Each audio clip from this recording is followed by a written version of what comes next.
pouvoir passer directement, on va pouvoir donner la parole aux écoles. Donc aujourd'hui, nous avons 3 écoles qui sont présentes. Donc nous avons l'ESMA qui se trouve à Abidjan, nous avons le Cégep Limoilou qui est à Montréal, dans la ville de Québec, et l'école NAD qui appartient à l'Université du Québec à Chicoutimi. Ce qu'on va faire, on va procéder en 3 étapes. La première, c'est que M. Gilbert Yao, donc, qui est directeur des opérationnels de l'ESMA, donc l'école des spécialités en multimédia d'Abidjan, va nous parler justement de l'état de la formation en 3D et VFX. Ça va nous permettre de savoir qu'est-ce qui est accessible aujourd'hui en Côte d'Ivoire, parce que nous, dans le cadre du programme Afro VFX, ce n'est pas nous qui avons apporté cette démarche les premiers. Il y a des écoles comme l'ESCO qui l'ont fait, Effectivement, on en oui. est très content. Donc, Monsieur Gilbert Gao va nous faire une présentation le plus rapidement possible pour parler de l'état de la formation. Et ensuite, Oui. le Cégep Limoilou et l'Université de l'UQAC va faire sa part. Comme ça, on va connaître un petit peu le type de passerelle qu'il est possible de faire. Monsieur Yao, comment allez-vous? Oui, ça va très bien. Bonjour. Très bien, Vous très bien. m'entendez?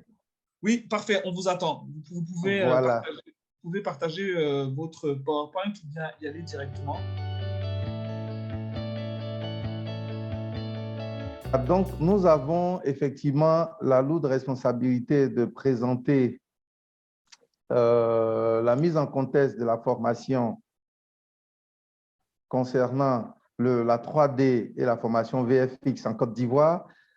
Mais bien avant, il faut quand même donner un aperçu de ce qui est fait à l'UESMA. Et pourquoi l'UESMA, aujourd'hui ambassadrice un peu, le groupe UESMA, on peut dire ambassadeur du multimédia du VFX en Côte d'Ivoire. C'est parce qu'effectivement, pour donner cette information à tous nos participants et panélistes, c'est que l'UESMA, depuis 2004, 2005, 2006, est la première école qui s'est spécialisée dans le domaine du multimédia parce qu'elle a été fondée par un ingénieur informaticien, graphiste, designer.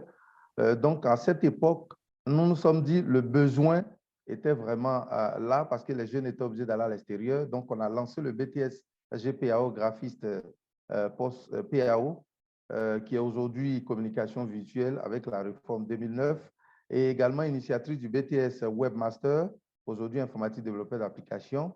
Et nous avons lancé effectivement, quelques années après, la licence en cinéma d'animation 2D, 3D. Et ça nous donnait de très bons résultats, pratiquement chaque année, 85% de succès au BTS en communication visuelle.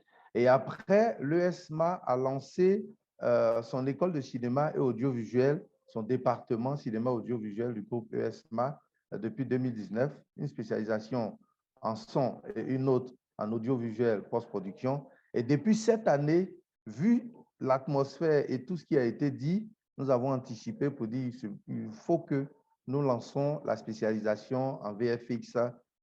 Donc, nous avons obtenu l'agrément cette année.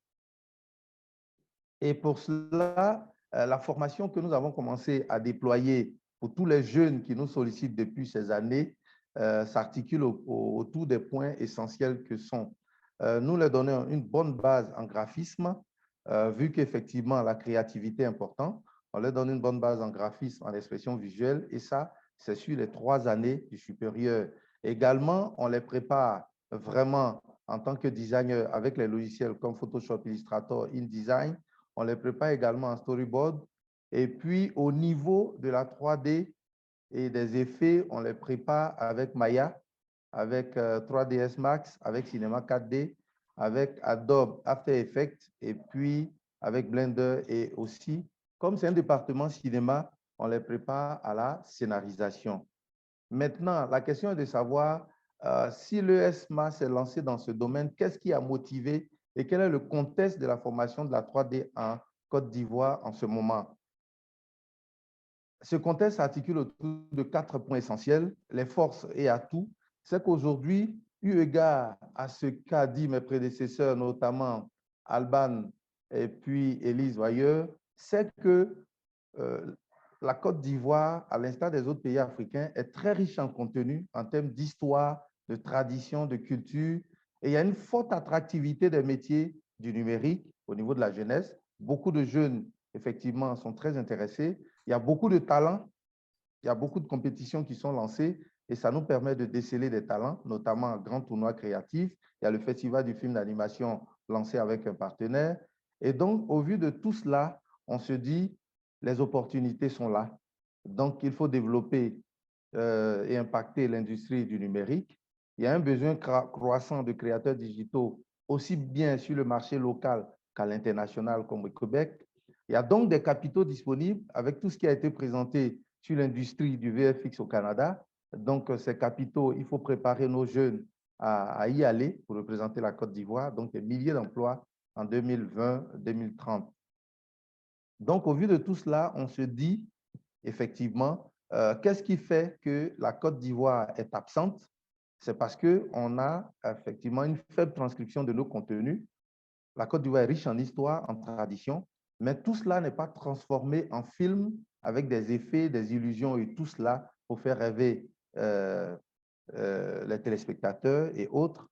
Et puis également, les talents qu'on a au niveau de la jeunesse sont faiblement transformés en termes de spécialistes au niveau de la formation, parce qu'on n'a pas moins, effectivement, on est aujourd'hui une école de près de 1000 étudiants. Voilà, on n'a pas plus de 200 étudiants dans la spécialité 3D, parce qu'on a d'autres spécialités. Donc, également, on a l'insuffisance de formateurs qualifiés. Voilà, c'est des formateurs, pour les avoir, souvent, il faut taper à l'extérieur pour avoir des partenaires. Donc, c'est tous ces éléments réunis, sans compter les salles spécialisées, voilà, qu'il faut monter. Donc, c'est toutes ces difficultés. On pense, si ce webinaire peut nous permettre d'y aller, effectivement, ça va aider le SMA à vraiment hisser haut et fort, voilà, le domaine de la 3D et du VFX sur lequel nous voulons nous appuyer pour l'avenir. C'est pour cela que nous avons pris un agrément cette année. Je vous remercie pour les préoccupations et questions qui devront suivre. Voilà. Merci beaucoup, merci beaucoup, M. Yao. Félicitations pour avoir été précurseur et nous espérons que toutes ces synergies vont pouvoir poursuivre la démarche.